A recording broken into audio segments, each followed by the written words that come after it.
नमस्कार दोस्तों, आज हम आपको एक ऐसी घटना सुनाने जा रहे हैं, सत्य घटना, जिसे सुनकर आपके रूह भी कांप जाएगा। यह घटना है एक माता, एक कन्या के बारे में। वह कहते कि एक एक्सीडेंट में एक औरत की मृत्यु हो जाती है। वो औरत देखती है कि उसके परिवार वाले उसके मरे हुए शरीर के पास रो रहे हैं, चिल्ला रहे हैं, और उसकी आत्मा एकदम से, जैसे एक्सीडेंट होता है, उसकी आत्मा उससे निकल जाता है, शरीर से निकल के, और सामने खड़ा होके देख रहा होता है कि उसके परिवार वाले चिल्ला रहे हैं, रो रहे हैं। और उसको लगता है कि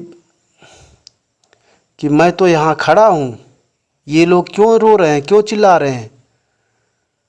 फिर उसने सोचा कि अरे, मैं यहाँ खड़ा हूँ और मेरा शरीर तो उधर पड़ा हुआ है।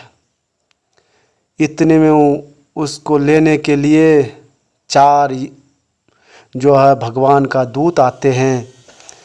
उनका वेशभूषा होता है, वो सफ़ेद कपड़े पहन रखे होते हैं, और उसको रथ में बिठा के ले जाते हैं।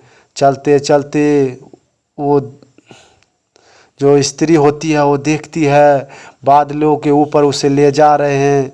वो बोलती है कि मुझे नहीं जाना है, मुझे यहीं रहना है, मुझे अपने परिवार वालों के पास जाना है।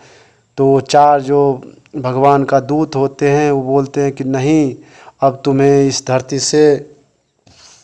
धरती पे नहीं, अब तुम्हें जो है ऊपर जाना है। और ऊपर ले जाते हैं बादलों से ऊपर।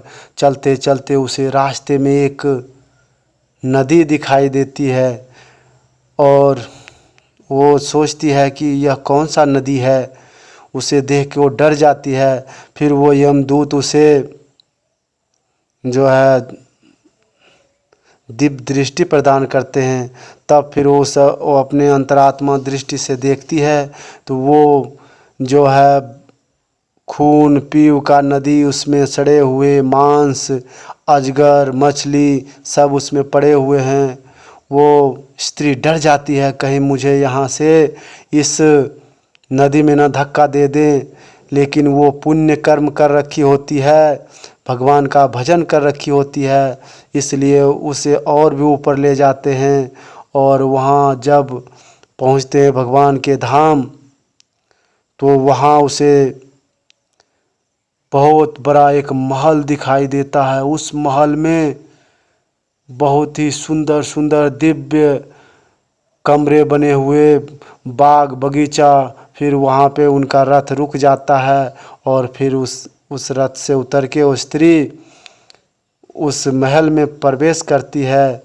उस महल में प्रवेश करके उसे दिखाई देता है बहुत से स्त्रियां वहाँ पे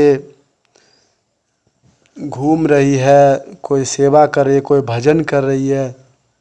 इसे देख के फिर भी उसे अपने जो है घर की याद आता है। वो सोचती है कि नहीं, मुझे अपने घर जाना है, अपने परिवार के पास, बच्चों के पास। फिर यमराज उसके बही खाता देखते हैं, वो उसने कितना पुण्य किया है, कितना पाप किया है। फिर उसे देख के उसको बोलती हैं कि बोलो, तुम क्यों वापस जाना चाहती हो, तुम्हारा यही लोक है। बोले नहीं, हमारे छोटे छोटे बच्चे हैं, हमें वापस जाना है।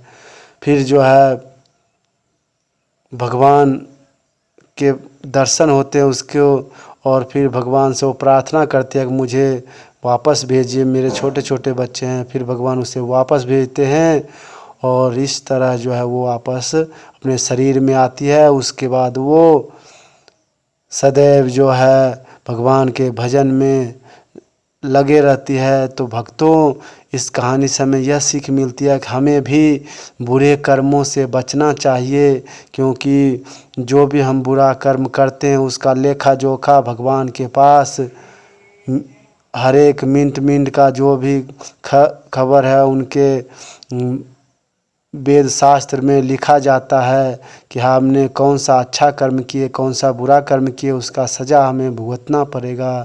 बोलो शिव शंकर कैलाशपति की जय। ओम नमः शिवाय, ओम नमः शिवाय, ओम नमः शिवाय।